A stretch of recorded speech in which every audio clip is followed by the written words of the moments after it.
Sadashiva Samarambam Shankaracharya Madhyamam Asmadacharya Madhyamam Vande Guru Paramparam Ishvaro Gunatmeti Murtipeda Vibhakti Yomavadya Pradaya Dakshinamurtyaye Namaha Sarva-Vedanta Siddhanta Gocharam Tamagocharam Govindam Paramanandam Satguru Pranatosham.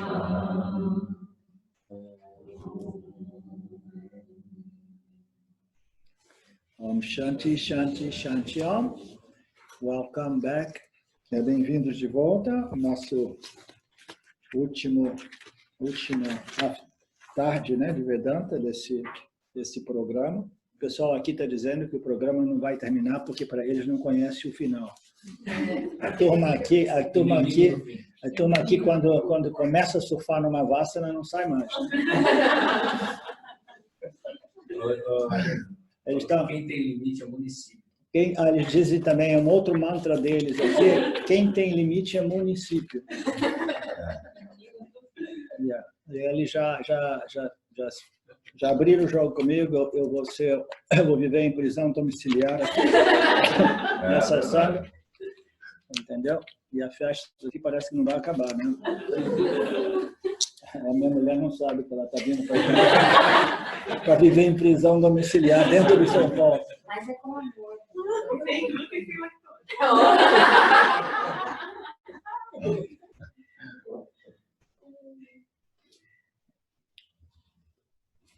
Ok, capítulo 3, o verso número 1.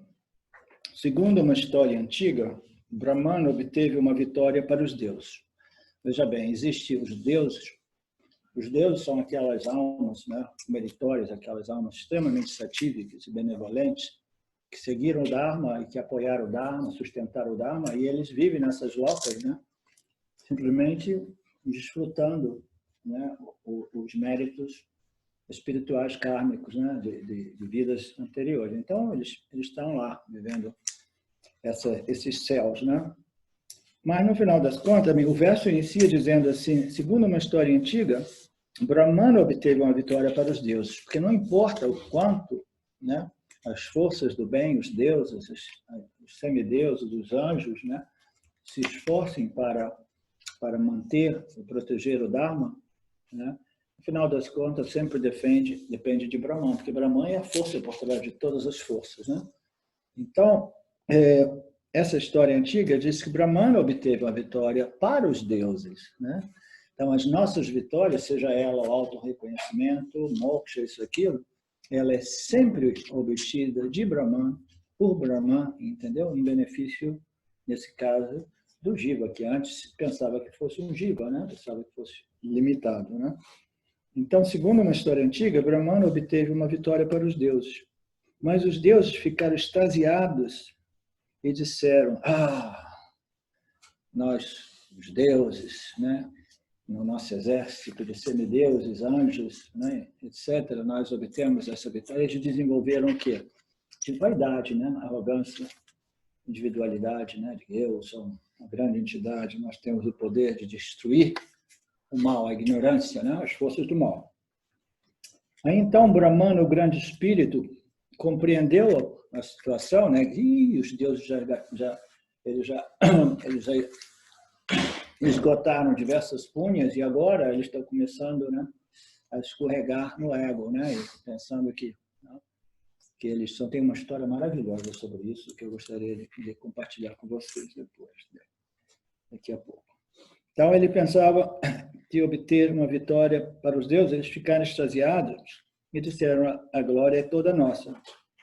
Brahman, o grande espírito que compreendeu a arrogância dos deuses, apareceu diante deles, né? E começou a ensinar satsang para eles, olha, entendeu? Você tem que neutralizar esse sentimento de Verdade, de arrogância. authorship. authorship, de autoria. Esse sentimento de autoria e de executor, porque o ego está voltando. Vocês viveram uma vida humilde, simples, sem arrogância, e agora vocês estão desenvolvendo a arrogância espiritual, que é uma arrogância muito sutil, mas agora ela veio à tona nessa vitória, entendeu? Então vocês vão ter que ouvir, né, esse satsang, esses ensinamentos, de modo que vocês possam novamente, né, neutralizar esse sentimento de autoria e executor, e ego, vaidade, etc, etc. Mas quando Brahman apareceu para esses grandes deuses, eles simplesmente, eles nem deram atenção, nem reconheceram Brahman, né? Eles já estavam tão presos na ignorância que eles não tiveram a visão da sabedoria para reconhecer o Lorde, né?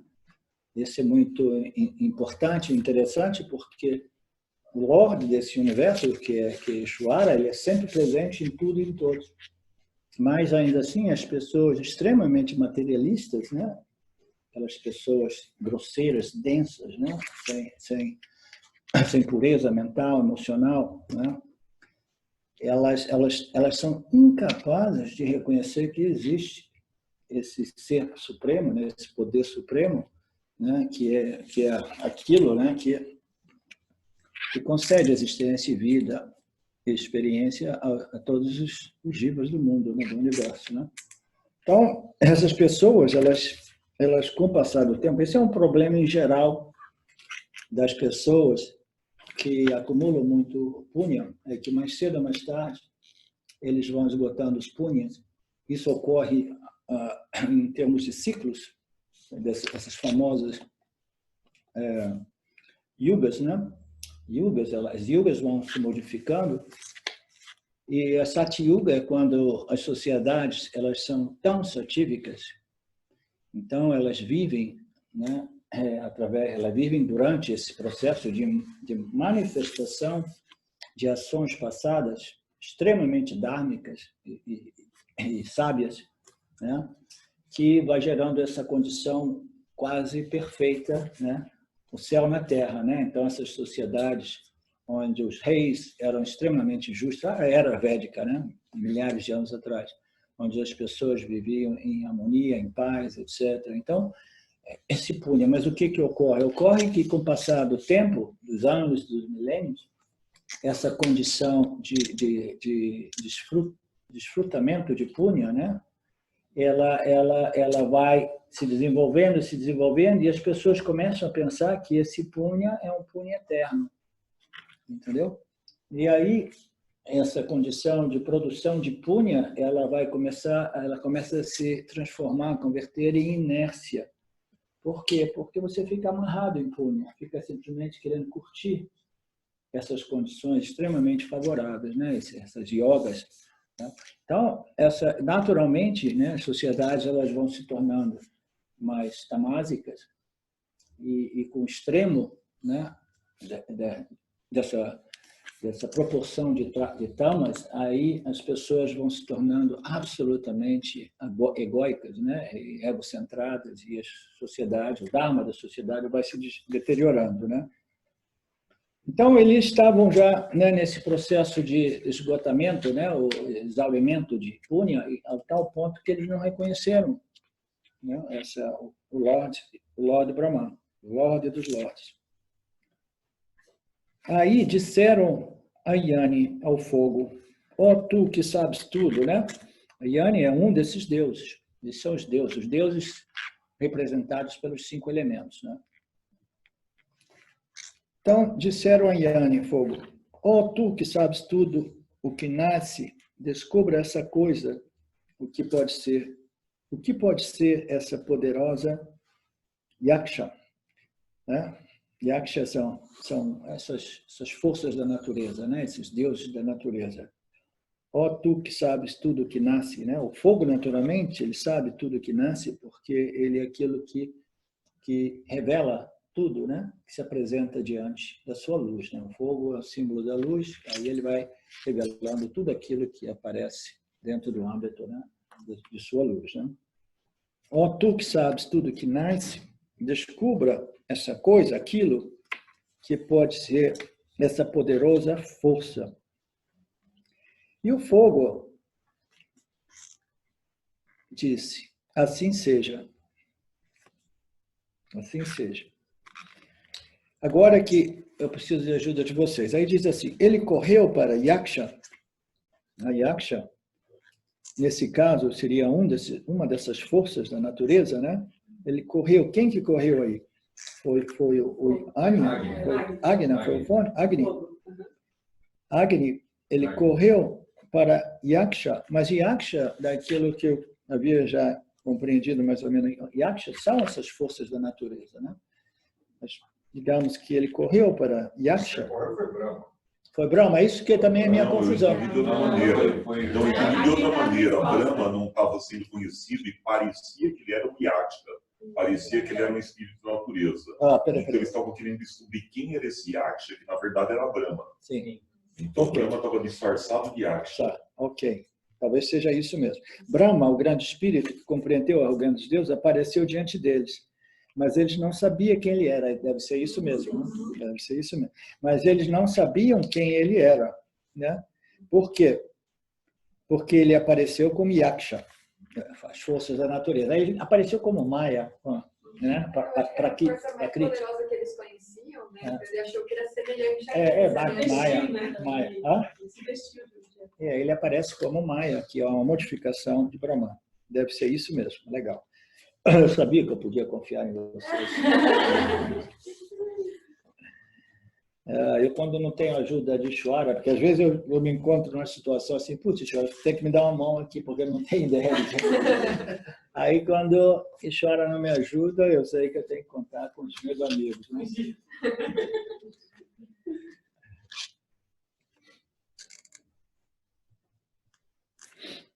Brahmana, o grande espírito que compreendeu a arrogância dos deuses, apareceu diante deles, mas eles não sabiam quem ele era.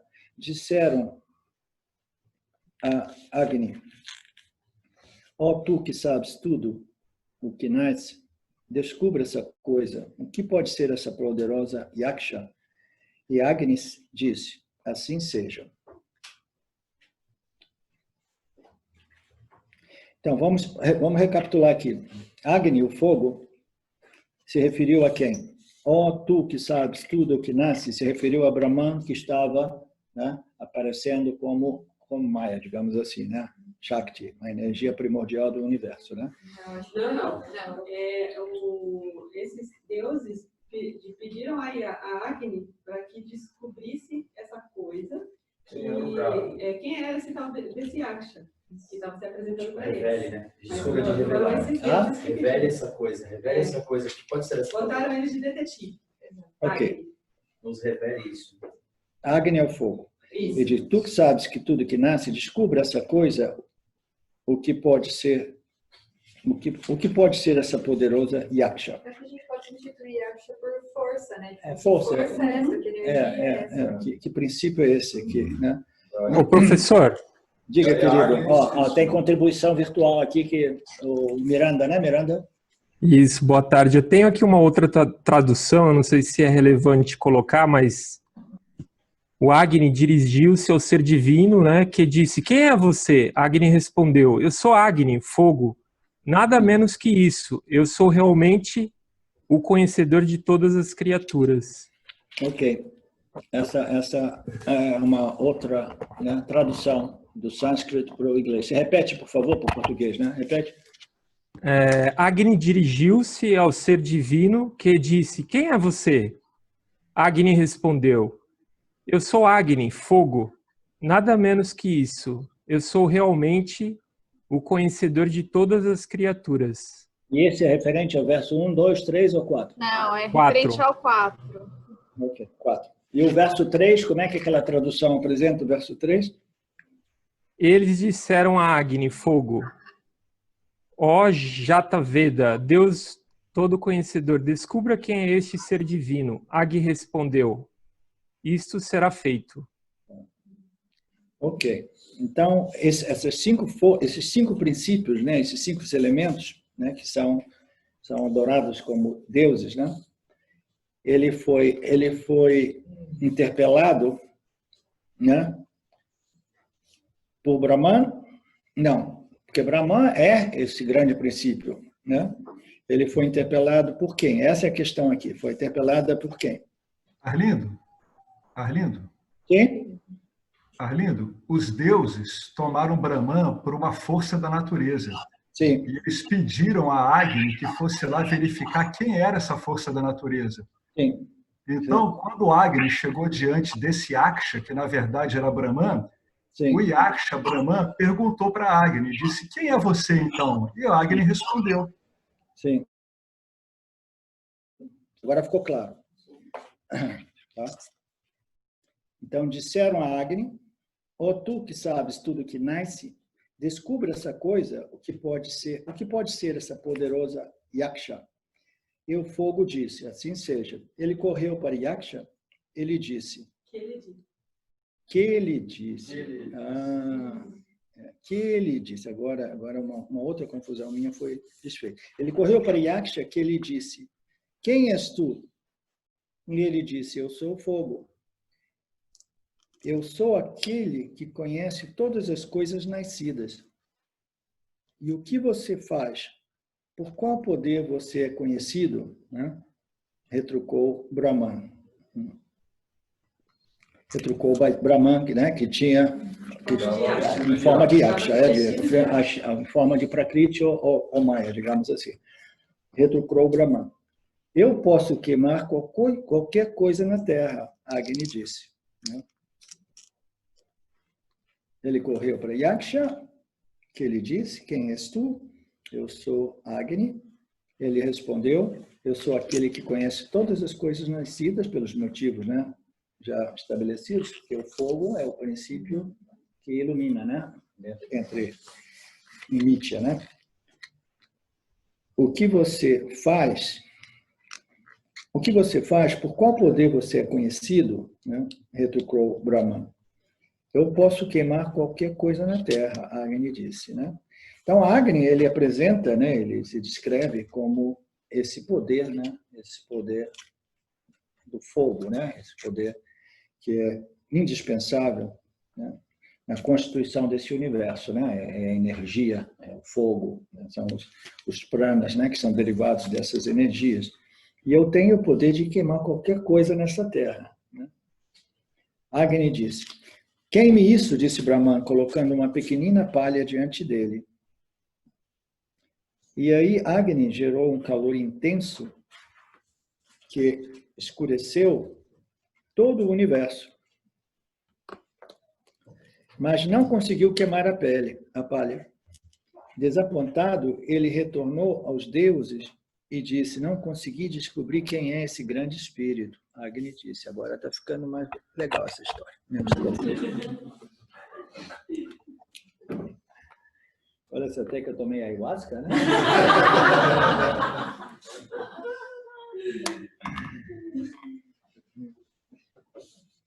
Isso aconteceu mesmo lá na Pindamonhangaba, porque eu vejo, as pessoas entram naquela salinha ali, e eu falei, de repente está rolando essa dose homeopática que rolava lá em Pindamonhangaba, né? Eles me deram um chazinho, quem sabe eles botaram umas gotinhas, né? Hã? Tinha no café, eu tomei a dose dupla de café. Umas gotinhas d'água.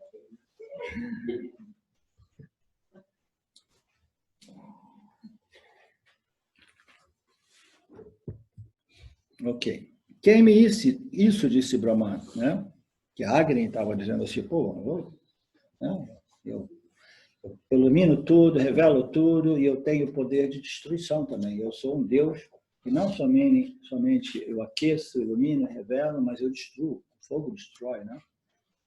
E ele tinha essa arrogância já, né? Aí o Brahman, muito humildemente, falou que então, queime essa palhinha pequenininha aqui, colocou uma palha ali diante de Agni, né? E Agni gerou um calor imenso, né? E ele foi gerando, e ele só conseguia produzir fumaça e não conseguia queimar a palha, né? O fogo não aparecia realmente. Meio que só tinha força em Maia, talvez, né? Quando o Brahman se apresentou para esse para o fogo ou para o ar.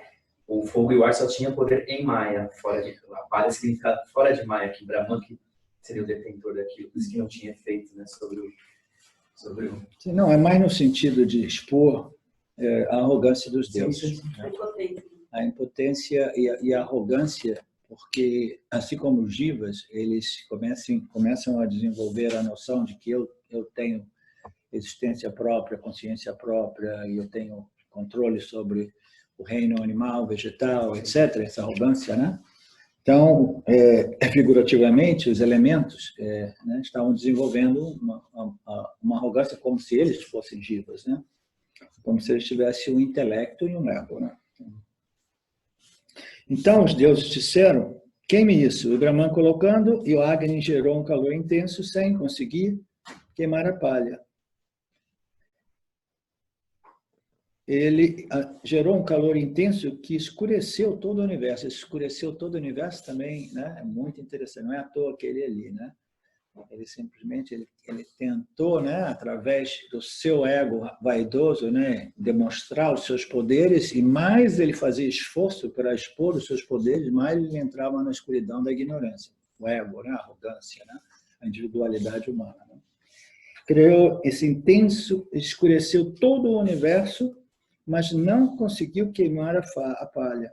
Desapontado, ele retornou aos deuses, retornou aos outros elementos e diz assim, porra, não consegui descobrir quem é esse grande espírito. Então os deuses disseram ao ar, Vayu. O Vayu ou Vayu? Quem sabe? Vayu. Então os deuses disseram a Vayu, ó Vayu, descubra quem é esse poderoso demônio. Agora virou já demônio, né? Já virou demônio. Brahman já foi, né, o ego, né, já começou a converter o Cristo em anticristo, né, como dizem nos dias de hoje.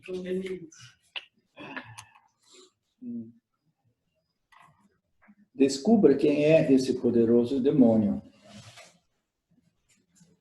Vayu disse, que assim seja. Ele se dirigiu ao Yaksha. O Yaksha lhe perguntou, quem és tu? O Yaksha ele perguntou, quem és tu?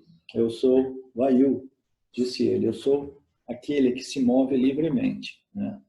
Então, ele sabe que o ar, ele tem essa capacidade, né? Ele tem a capacidade de se movimentar livremente, entre outras características. Uma das características dele é... Qual é a característica principal do ar? Quem é que lembra a característica principal do ar? A propriedade. O som é do espaço e o ar é do tato. Ele é o que produz os órgãos sensoriais do tato. O ar, o segundo elemento, dá origem aos órgãos sensoriais do tato. Então ele pergunta: o que você faz? Por qual poder você é conhecido? Retrucou o Brahman, né? Ele falou assim: eu posso carregar qualquer coisa que está na terra, respondeu Vayu arrogantemente, né? A gente sabe que o ar, né, ele tem um poder não somente de mover coisas, né, mas ele pode destruir através da desidratação. O ar ele tem a capacidade de secar, de reidratar. A gente seca as coisas, né, através de ar forçado ou simplesmente deixando pendurado. A gente vai desidratando, né? Então, ele tem essa possibilidade de movimentar os objetos, de reidratar, e ele pode também destruir através das suas forças, né? Porque ele pode tão violentamente se movimentar, né? A gente vê esses tufões e furacões, etc., que podem realmente ser... São forças poderosas também, né? Ele falou, ok, então você sabe soprar, você sabe movimentar as coisas, etc. Então, sopra isso, disse Brahman, colocando uma pequenina palha diante dele. De novo a palhazinha de Brahman, né? Uma palhazinha pequenininha, né? Move essa palha aí. Então, Vayu gerou um vendaval intenso, mas ele não conseguiu mover a palha. Desanimado, Vayu voltou aos deuses e diz: eu não consegui descobrir quem é esse grande espírito, ele disse.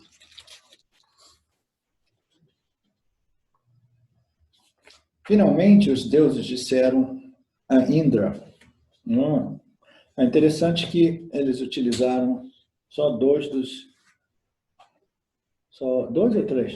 Dois dos elementos, né? E a gente poderia continuar exemplificando tudo isso com os demais elementos também. A terra tem os seus poderes, a água também. Qual é, né? Água. Quem é você? Eu sou água, né? Qual é o seu poder, né? Eu tenho a capacidade de molhar tudo, né? Molho tudo e afogo tudo, né? Aí ele falou, então afoga essa palhazinha, né? Molhe e afoga essa palhazinha, né? Aí a água vai lá, tenta assim, a palha permanece intacta, né? Porque nós nos referimos aqui a duas ordens de realidade distintas, né? Quando a gente vive nessa ordem de realidade, a gente não tem a sutileza intelectual para conhecer, né, sensorialmente, né, a outra ordem de realidade, que é realmente a fonte, né, a fonte dessa existência, né? Então, Brahman, pertencendo àquela ordem de realidade, a palha de Brahman, ela não é afetada pelas leis dessa ordem inferior, dessa ordem secundária, né? Então, a palha de Brahman, ela permanece intacta, do mesmo modo que nós permanecemos intactos, né? Até mesmo em contato com Mitya, né? Com Samsara. Eu não consegui descobrir quem é esse grande espírito, ele disse. Então, o verso 11, finalmente, os deuses disseram a Indra. Indra é a mente. A mente é o intelecto. Então, a mente, o intelecto, ele não é um dos 5 órgãos sensoriais, mas ele é um integrador, coordenador desses órgãos sensoriais, e ele é muitas vezes apresentado como um outro sexto sentido, uma outra forma de sensorial. Porque existem muitas coisas que nós experimentamos através do intelecto ou da mente, né, que não necessariamente não passam pelos órgãos sensoriais, entendeu? A gente experiencia coisas, né, que a gente não ouve, a gente não cheira, a gente não faz nada, a gente não utiliza nenhum desses órgãos sensoriais para experimentar alguns objetos, né? Um exemplo simples e fácil de compreender é quem que nunca experimentou amor, né? E o amor a gente experimenta, a gente sabe que é um objeto, né? Muito embora muita gente diga, Deus é amor, mas amor que a gente experimenta, né? Aquele amor azul, né? É um objeto que ele é captado, ele é experimentado, é conhecido através da mente, do coração ou do intelecto, né? Do corpo sutil, né? Mas não dos órgãos sensoriais. Finalmente, os deuses se voltaram para Indra, a mente, para descobrir quem era o grande espírito. E perguntaram, quem é esse grande espírito? A mente disse, eu vou, ela disse, apressando-se em direção a Yaksha. O intelecto, né? O intelecto, imagina, se os elementos já eram um pouco, né, arrogantes, etc., né? A mente, Chakome, né? Eu vou desvendar esse mistério, né? Eu sei quem é esse poder supremo, né? Mas quando a mente chegou bem perto, o grande espírito desapareceu. Que legal, né? Desapareceu. A mente chegou assim, ok, eu vou objetivar, eu que tenho a capacidade de, né, objetivar, de secar, de determinar, de discriminar. Eu vou matar essa charada e vou descobrir quem é esse grande espírito, né? Mas aí o intelecto, quando ele chegou lá perto do espírito, isso é um conceito muito comum no mundo espiritual também, né? Então, se você realmente quer descobrir Deus, você vai, quanto mais você quer saber, né, mais você encontra o nada, né? Não tem nada, não tem nada, não tem nada. Essa ideia do nulismo, do nadismo, né? etc., é fundado no fato de que Deus, o Brahman, não é objetivável, né? Então, quando o intelecto, né, objetivamente chegou perto do grande espírito, esse desapareceu. Então Indra olhou para o céu e viu a filha dos Himalaias.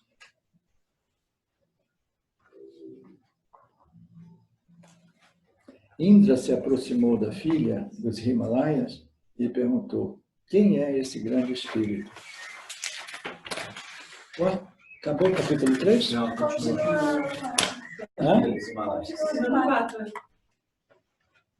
É a mesma coisa, né? Tá. Então Indra olhou para o céu e viu a filha dos Himalaias. Indra se aproximou da filha e perguntou: quem é esse grande espírito? Quem será essa filha dos Himalaias? Será que é Ganga? Gangotri, a fonte no rio Ganga. Quem é esse grande espírito? É Brahman, a consciência ilimitada. Ela respondeu: apenas com a vitória de Brahman você alcançará a glória, ela disse. Então, Indra compreendeu que o grande espírito é Brahman. Isso aqui agora vai mandar uma galera para os Himalaias, vai ir lá na fonte do Ganges, que é Gangotri, né? Para fazer essa pergunta. A filha do Himalaia é a Parvati. Parvati? Ah, que legal. Ó. Então, Parvati é a filha do Himalaias. Então, ela mora lá em cima, na nascente chamada Gangotri, digamos assim. Indra se aproximou da filha dos Himalaias e perguntou: quem é você? Quem é esse grande espírito? E ela disse: é Brahman, a consciência ilimitada. Apenas com a vitória de Brahman você alcançará a glória. Então, aquela vitória que os elementos, né, eles pensavam que eles tivessem obtido, né, contra os demônios, né, os deuses, eles tiveram uma grande vitória. Brahman obteve uma grande vitória para os deuses, né?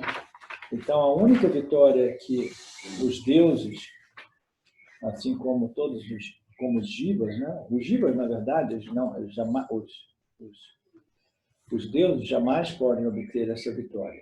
Isso é outro ponto curioso, né? Os deuses, eles são deuses porque eles estão desfrutando de punha.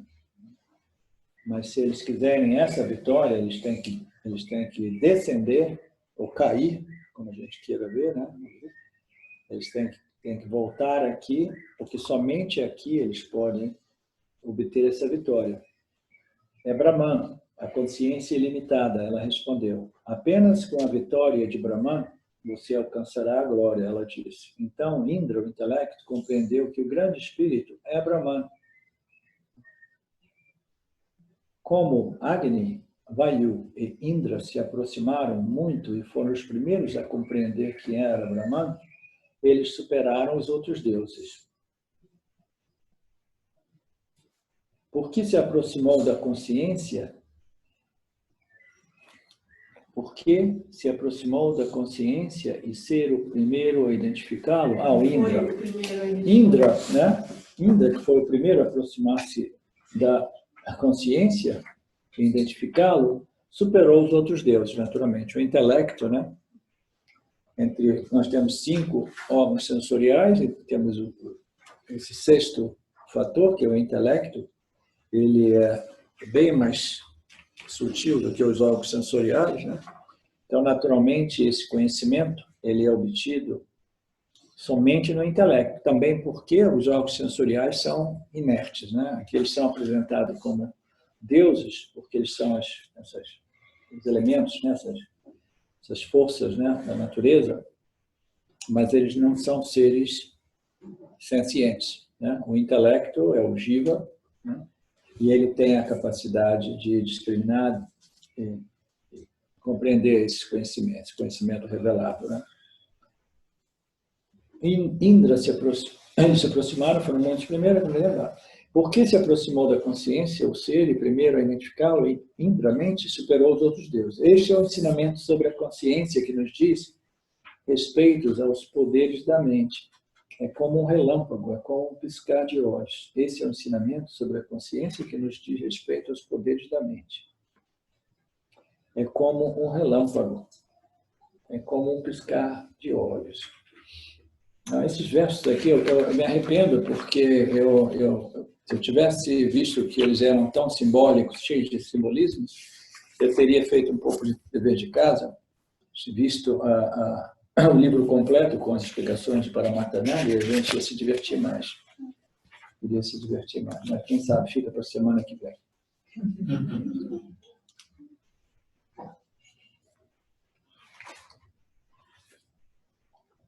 Este é o ensinamento sobre a consciência em relação ao eu individual.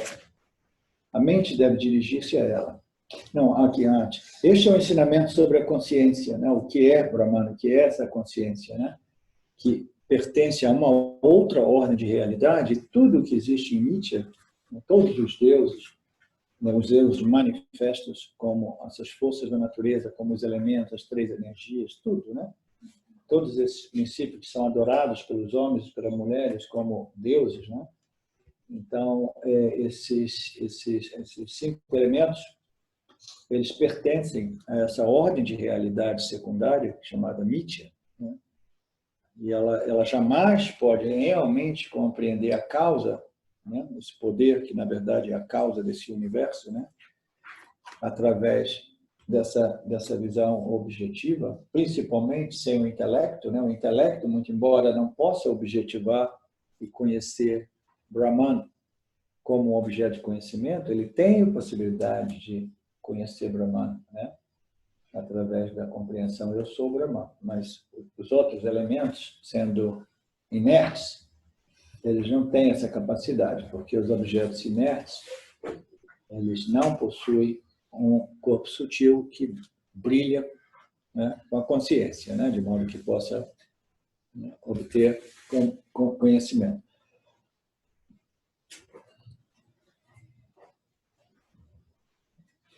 E diz, este é o ensinamento sobre a consciência no que diz respeito aos poderes na mente. É como um relâmpago, é como um piscar de olhos. O ensinamento sobre a consciência, no que diz respeito aos poderes da mente, o poder da mente, onde que a mente obtém esse poder? Sempre de Brahman, né? Devido a essa proximidade, né, entre o intelecto e o ser, né, esse intelecto, ele desfruta desse brilho da consciência, ou desse reflexo da consciência, e ele numa questão de piscar de olhos de segundo, por isso que a gente fala um clique, ou uma ficha que cai naquele momento, como um relâmpago, como um piscar de olhos, ele compreende Aham Brahmasmi, né? É o único modo de você conhecer Brahman. Aham Brahmasmi. Este é o ensinamento sobre a consciência em relação ao eu individual.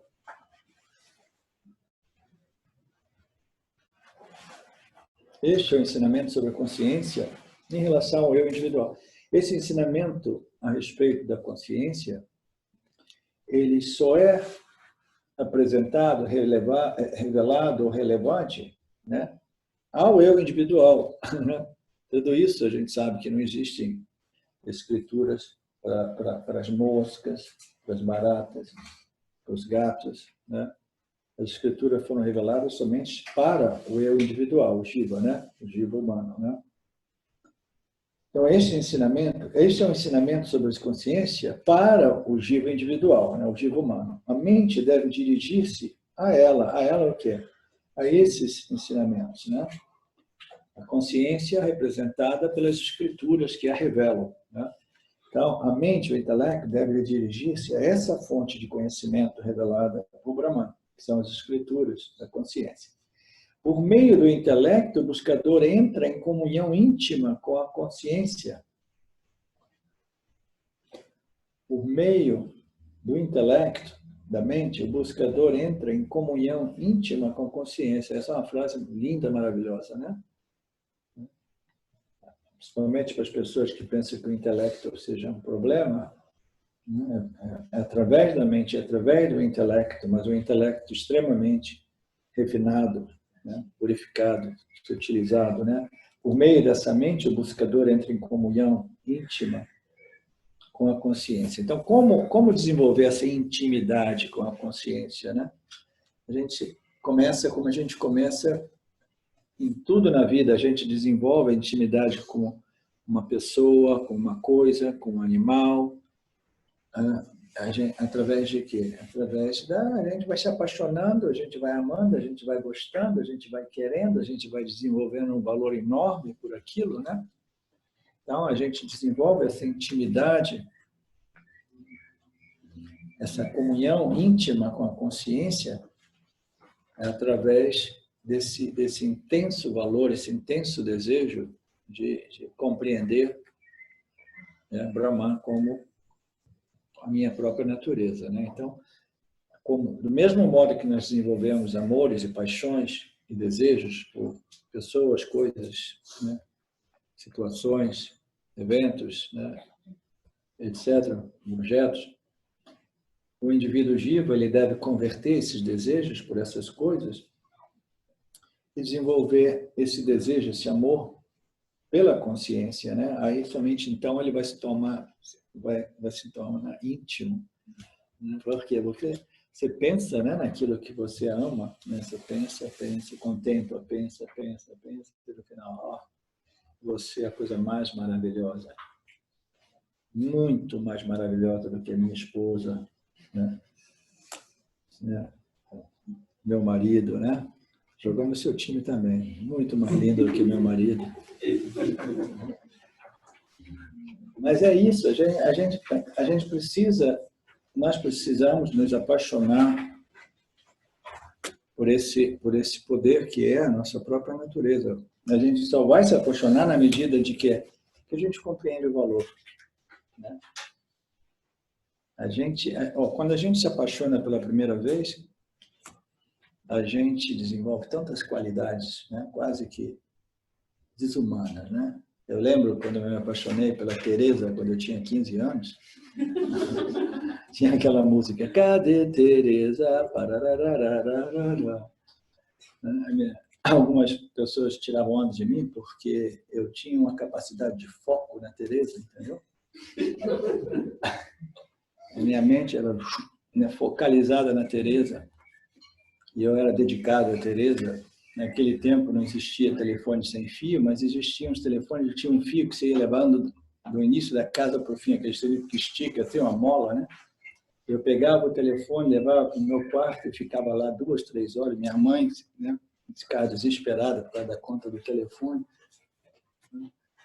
Então, eu tinha uma dedicação total, um amor total, um foco total, né, na Teresa, né? Então, quando a gente ama alguma coisa, a gente valoriza, aquilo ali se torna, né, o foco da nossa vida, a gente se torna íntimo, né, uma coisa muito íntima, e a gente começa a desenvolver essa comunhão íntima com aquilo que a gente ama, aquilo que a gente valoriza. Isso é somente possível através do intelecto. O intelecto entra em comunhão íntima com a consciência, que é a paixão da sua vida. Essa deve ser a motivação do intelecto maduro, né? O intelecto, né, do buscador de moksha, né? Ele se apaixona por Brahman, ele se apaixona por si mesmo, por sua própria natureza, né? Pela sua própria intimidade, aquilo que é mais íntimo em mim mesmo, né? A gente pode chamar isso de Ishvara, de Jiva, Brahman, Paramatma, ou a gente pode chamar de eu estou apaixonado por mim mesmo. Você é um egoísta, se apaixonou por você mesmo? Epa, você tá, né? Não é meu corpo, mente, não. Me apaixonei por aquilo que também você... Não, então estou apaixonado por você. É tudo a mesma coisa, né? Estou apaixonado por esse princípio, né? O verso 6. Essa deve ser a motivação da mente. Né? Para a conclusão do verso 5, O Upanishad diz, essa deve ser a motivação de uma mente realmente, né? Realmente, intensamente desejosa, né? desse moksha, dessa liberação, dessa libertação, né? Verso 6, a consciência é adorável, significa é aquilo que realmente é digno de ser adorado e amado, etc. Né? A consciência é adorável, ela deve ser venerada. Todas as criaturas anseiam por aquele que adora o ser. Todas as criaturas anseiam por aquele que adora o ser. O que significa isso? A consciência é adorável, tudo bem. É a coisa mais valiosa que existe, é a única coisa digna de nosso total amor, né? Total veneração, adoração, etc, etc. Ela deve ser venerada, né? Todas as criaturas anseiam por aquele que adora o ser. Todas as criaturas anseiam. Ajudem aí, por favor, quem não estiver dormindo, ajuda aí. Eu acho que é elas anseiam por serem aqueles que adoram o ser, né? Todas as criaturas anseiam por serem aqueles que adoram o ser. Isso, a gente põe a frase. Quem que tem? É o Miranda. Miranda, você que estava lendo uma outra tradução? Fala assim, professor, todas as criaturas que o adoram, que é Brahman, a consciência, realmente quem assim conhece Brahman. Todas as criaturas o adoram, realmente, quem assim conhece Brahman. Todas as criaturas que o adoram, assim conhecem Brahman. É isso? Em outras palavras? Isso mesmo, professor. Ok, então todas as criaturas que assim adoram e anseiam por Brahman, acabam conhecendo o Brahman. It's a bottom line. Bottom line, isso é uma verdade. Isso é o que significa Mumukshudha. Mumukshudha é um intenso amor por Brahman, um intenso desejo de comunhão íntima, né? de merging, né? de fusão, de compreensão da minha unidade com Brahman. Então, isso requer muito amor, muita dedicação.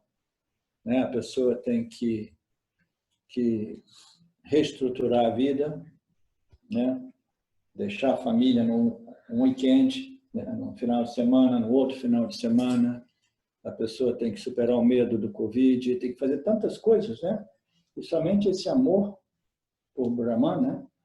Esse amor pela verdade, esse amor por esse autoconhecimento, né? É que nos leva a isso. Então, o que significa? Todas as criaturas que anseiam, que adoram Brahman, eles o conhecem, se conhecem em Brahman, como Brahman. Né? Essa é uma verdade mesmo. Esse autoconhecimento, esse desejo intenso pelo autoconhecimento, ele gradualmente ele precisa se desenvolver e crescer, né? De tal modo que ele é como uma chama, um fogo, o fogo do desejo. O desejo é muito simbolizado pelo fogo, né? O fogo do desejo. Esse é um desejo intenso, né? Que gradualmente ele vai queimando os outros desejos, entendeu? Então, se antes eu tinha uma infinidade de desejos mundanos, né? Esse anseio, esse desejo pelo Brahman, gradualmente ele vai queimando os outros desejos, vai queimando. Aí, no final, ele permanece como um único desejo no intelecto do indivíduo, entendeu? E esse desejo, ele permanece vivo na medida que ele tem combustível para queimar. Qualquer fogo, ele permanece vivo na medida que a gente tem combustível para oferecer ao fogo, né? E, do mesmo modo, esse desejo, né, que todos nós temos, né, em graus diferentes, desejo pelo autoconhecimento e libertação, como é que ele vai crescer? Eu acho que vocês não vão ter problema com essa verdade agora que eu vou dizer. Ele só vai crescer na medida que ele vai consumir outros desejos. Porque os outros desejos são combustíveis para esse desejo, chamado Mumuksha, desejo pela verdade, entendeu? Então, esse desejo, essa chama desse desejo pela verdade, ele se alimenta consumindo os outros desejos. Ele vai consumindo, vai consumindo, vai consumindo, vai consumindo, e esse desejo vai se tornando mais intenso, e os outros desejos vão desaparecendo naturalmente. Aí, quando você vê, você tem um desejo que virou um monstro, né? Literalmente é um monstro. Está consumindo você, está consumindo, às vezes consome todas as economias da pessoa. A mim, eu conheço tantas pessoas que vêm para mim, mas como é que eu faço, cara? Eu estou tão envolvido com esse desejo que agora, eu de repente, eu não consigo mais desempenhar, né, no meu negócio, isso e aquilo, porque, né, eu falo assim, é o preço a pagar mesmo, entendeu?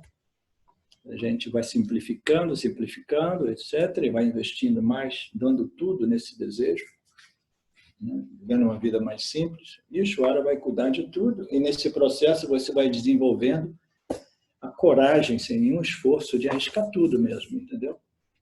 Quando esse desejo é forte, ele te propicia, te fornece a coragem de continuar arriscando, entendeu? Tudo bem, vamos nessa. Então, esse desejo, todas as criaturas anseiam, aquelas que anseiam, né, com amor, eles acabam sendo né, abençoados graciados por esse conhecimento. Eu sou Brahman.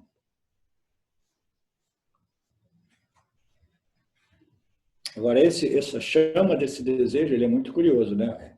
Retornando àquela linha, aquela raciocínio ali, ele cresce através do combustível que é os outros desejos, ele vai consumindo, vai consumindo. Quando ele não tem mais outros desejos para consumir, o que acontece com esse fogo? Apaga. Ele apaga, ele se extingue, né? Ele se extingue, porque não tem mais combustível, né? Então, isso é uma outra indicação em relação à questão da Betânia de antes, né? E como é que eu vou esperar essa graça? Como é que eu vou esperar esse clique, né? Essa ficha cair, etc, etc. Quando esse desejo é tão intenso, chega um ponto que você não deseja mais nada, aí gradualmente esse desejo se extingue. Porque esse desejo por moksha, ainda assim, ele permanece como um elemento estressante na mente do indivíduo, que impede o indivíduo de apreender eu sou Brahman, entendeu? Porque ele ainda está, a mente ainda está um pouco extrovertida e aflita, né? Tentando compreender eu sou Brahman. Aí chega um ponto que esse desejo vai desaparecendo e a pessoa vai se encontrando numa situação, né, uma situação de entrega a Ishvara mesmo, entendeu? A graça de Ishvara. Assim, não, já fiz tudo o que eu pude fazer, né, como a história de Buda, né? Ele fez tudo, anos e anos, penitências e todo tipo de adversidades e de rituais austéricos. Como se diz? Austeros, rituais austeros, etc. Ele fez de tudo, né? E no final, quando ele já não tinha mais nenhuma energia, nem mesmo para atravessar aquele riozinho, né? Ele falou, tudo bem, já fiz tudo o que eu podia fazer, né? Aí dizem que ele simplesmente se tocou, né? Ele compreendeu, né? Tudo que eu fiz foi absolutamente desnecessário, mas assim necessário, porque me trouxe essa extrema fatiga, né? Exaurimento é italiano só? Ou exaurimento mental, emocional, intelectual, a tal ponto que ele caiu, né, totalmente em sono profundo e dizem que depois ele tinha reconhecido, né? Tem algumas versões que dizem que ele comeu um cogumelo.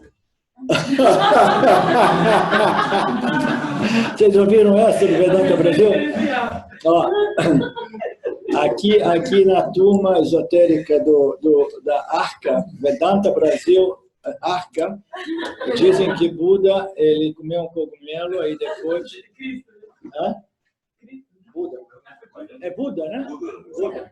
Ele também?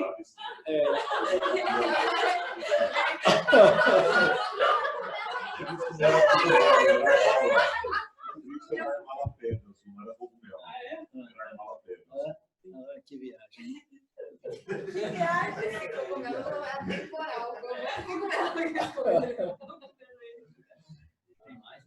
Então vamos lá, vamos começar isso, depois a gente pega aquele chazinho.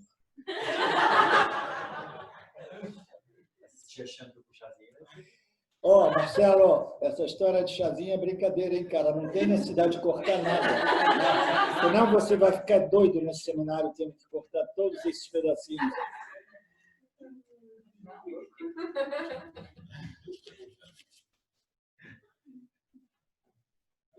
O verso 7. O discípulo disse: Ensina-me, Senhor, o Upanishad. O professor respondeu: Eu já lhe falei sobre o Upanishad. Eu certamente lhe falei sobre o Upanishad. A consciência ilimitada é o seu próprio eu. Então, esse aqui é uma síntese do Upanishad, né?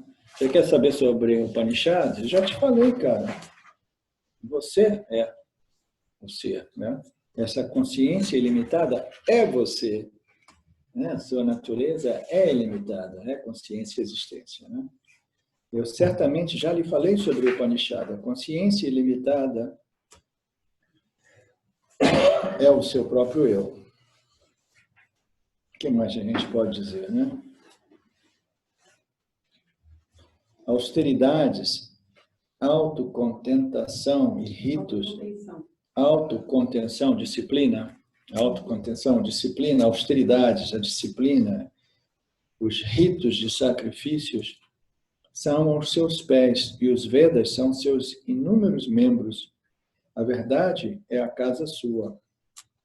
Então, todas essas atividades, né, relacionadas aos aspectos ritualísticos, né, os sacrifícios, né, estão aos seus pés, porque você, né, você existe como o final, né, acima dos Vedas, né? Os Vedas simplesmente são os seus membros, né? São os membros que você existe, né? Como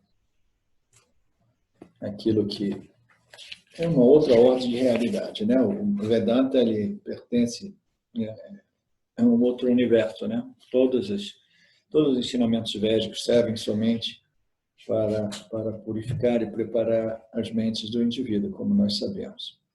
As disciplinas, as autoridades, os ritos de sacrifício, tudo isso, né, são simplesmente, né, atividades inferiores, né? A atividade superior é aquela proposta pelos Upanishads. Os Vedas são seus inúmeros membros, né? Existe uma infinidade de atividades védicas. A verdade é a sua casa, você é a verdade. Aquele que conhece este Upanishad livra-se de todo pecado e se estabelece firmemente no infinito, no mais alto firmamento. Aquele que conhece este Upanishad, né? Aquele que, né, que compreende os Upanishads, e não somente intelectualmente, mas, né, processo, internalizam, né? Esses Upanishads, eles se estabelecem, né? Eles livram-se de todo pecado. O pecado nada mais é do que a ignorância, nesse caso, né? Eles se livram de todos os atos, todas as vasanas fundadas na ignorância, né? Que nos conduzem, né, a agir de modo adármico, né? A agir de modo, né, deselegante, etc, etc. Então, todos esses pecados, eles são resolvidos através desse firme conhecimento, né? Estabelecimento desse firme conhecimento. O indivíduo permanece firmemente no infinito, que é o mais alto firmamento. Tem tantas passagens, né, poéticas nesse último capítulo, né, o 3, o 4, desse Upanishad, que eu fiquei curioso de ver, de dar uma lida. Esse tipo de textos, quando eu assisto o Paramartananda ensinando esses textos com muitos elementos, né, culturais, védicos e diversos, né, entidades e personagens, divindades, etc., Eu ouço, tenho que ouvir mais uma vez, porque é difícil para quem não é bem inserido na cultura hindu, a cultura védica. Mas se eu estiver por aqui de semana que vem, eu vou dar uma estudada, vou ver o que Paramahansa diz sobre tudo isso, e aí eu vejo se vale a pena a gente decifrar um pouco desse material, mais simbolismo, né, por trás. Purnamada Purnamidam Purnamudachyate Purnasya Purnamadaya Purnameva Vashishyate Om Shanti Shanti Shanti